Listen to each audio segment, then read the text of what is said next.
This is the Nebraska Greats, a weekly podcast as a service to the Nebraska Greats Foundation, which serves former collegiate athletes facing medical needs and financial challenges. Your tax-deductible contribution will change the life of a former college sports hero. Please give online at negreats.org. And now, here's your host, Jim Rose. Thanks. Really appreciate it, Tony, for this, and really appreciate your support of the Greats. That's awesome. Sure, no problem. Thanks for the thought. Thanks for having me on. Great. I want to ask you about what's happening in the Nebraska football program right now in your view, because you were there during the big change between 2002 and 2003, when a number of coaches were around, you were in the program. If you can give us a little perspective on what that means to a player. I mean, you were very close to that time. You were very in that situation, close to the program at the time. You knew all the other coaches. What effect does that have on the kid, the individual kid, when there's such a radical change? Yeah, so my last year there was 99. So I didn't experience the radical change that may have happened. But to your point, I was close to the program. So I did experience at least third hand what folks were experiencing. The younger guys that I knew at the time that were juniors and seniors would experience. I can tell you that the transition from 97 to 98, when Coach Osborne left to Coach Frank Solich, was obviously in a tough transition because the head man of so many years was leaving the program. And so that was tough on us, but we felt pretty comfortable with knowing that Coach Solich was not necessarily a duplicate of what Coach Osborne was, but he was certainly someone that was as grounded as Coach Osborne was at the time. So while there's always that initial threat of, hey, I got to get out of here, I got to find it, we felt, at least I did, and the guys that I was around, felt very comfortable with our last few years and under the same program and the same leadership that was already established from the time I got there to the time I left. So I felt pretty comfortable with that. Given what had happened, you came into a national championship program, you were recruited to a national championship program, and the expectations were pretty clear. We're here to win national championships. We're not here to come close. Right. We're not here to put up a good show. We're here to win them all. Describe what that means for an incoming freshman. Some have said that Nebraska players struggle with how much pressure they put on themselves. But man, nobody understood that better than you guys, because you were coming in right in the middle of a 60-3 run.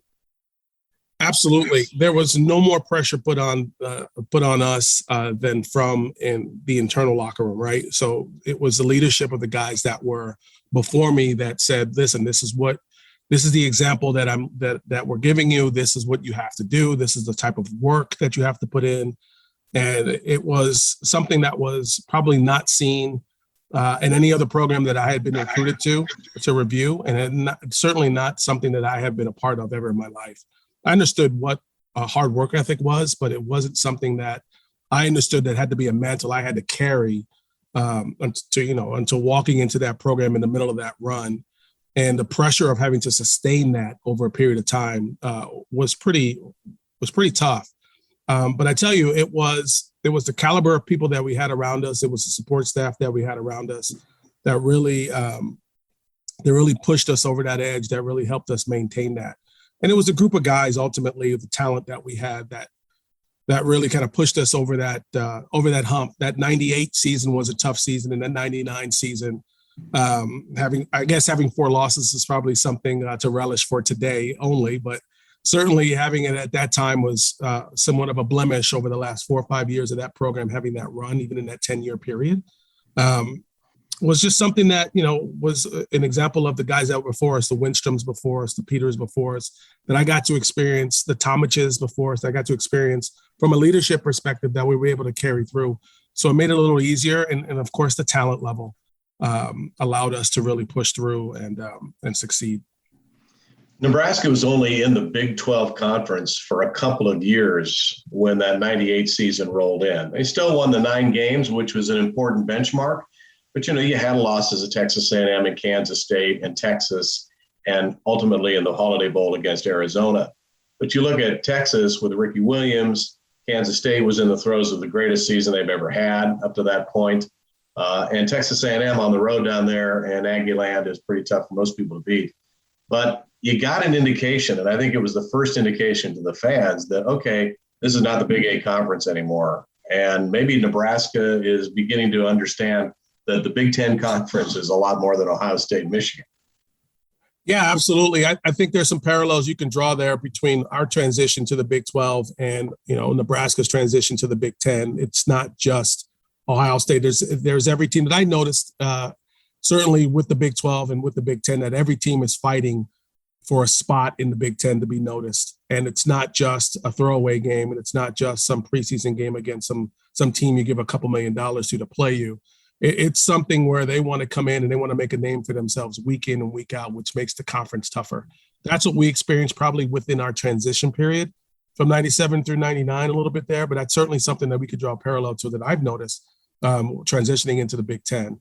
I think a little bit with what's had happened with some coaching transitions as well, with talent, recruiting, it had made that a little heavier in terms of to carry that weight for the program. But essentially, I could certainly say it was somewhat of the same between our Big 12 transition and the Big 10 transition.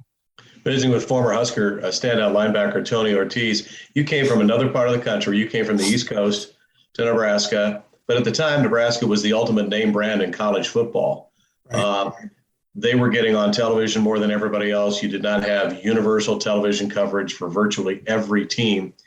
Aside from the winning tradition and the relationship you were able to build with the coaches who recruited you and then coached you, what advantage did Nebraska have then, in your view, that they may not have now in attracting top-level talent? At the time, I know for me personally, at the time, it was you could easily see the level of talent that you were walking into and you were competing with. And Nebraska was fairly honest with me in coming in to say, listen, you may have these many stars behind you. You may be this level of recruit, but you're not going to come in right away. And we're not going to give you anything. You're going to have to work for it. And to me, that attracted me to the program more than anything else, of that level of honesty to say, listen, you're going to come in, you're going to compete, but you're going to compete every day as if today's the job and tomorrow you can lose it. And so that's what it was like for me.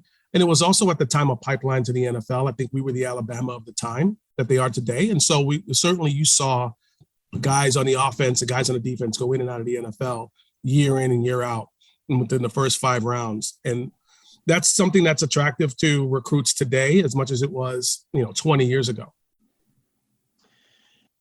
This has to be a radical change.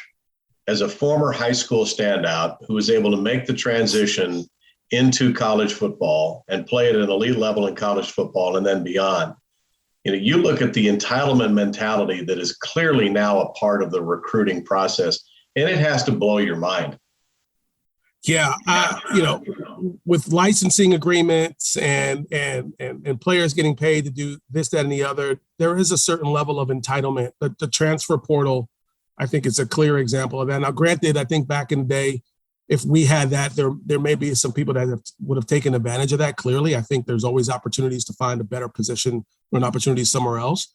But there is a level of entitlement that I've not ever seen before. Having a high school student as a parent today, you teach what you need to work for in order to get to that level. Having athletes as children, you teach them, listen, every day is a battle. Every day is a level of competition. If it doesn't work out, it doesn't mean it's over. There's always situations where you may need to think about finding something better, but it doesn't necessarily mean you have to leave the situation. You could be a part of making that program. If it doesn't work out for you right away, it doesn't necessarily mean it won't work out for you down the road. So I think there's a lack of patience today and a quick level of, say, if I got to go, I got to find a quick level of success, that Instagram level of success. I think it's the mindset today. And it certainly wasn't the mindset 20 years ago for most programs. Do you think that is acutely the case with a program like Nebraska now that has been away from the national conversation for 20 years? Compare it to, say, for example, what the recruiters from Alabama will say today, or Ohio State, or Clemson, or Georgia, or any of the top 5 or 10 programs. there's got to be a different sales pitch. It's probably similar to the one you heard from Nebraska back in the mid-90s. But if you're Nebraska, you got to get people in here now. Do you think that dialogue changes based on your level of success recently? Absolutely. I think the dialogue, I think the recruiting process today is fairly simple. It's, listen, we're a brand name today. You're going to make some money on the back end today, coming to our program with NIL and these types of things. You're going to be seen every week. Those conversations, I think, are parallel to one another, whether it's 20 years ago or today, because that's what we were then. That's what it is now. I think the difference is today is the level of competition that you're going to play against to up that draft status.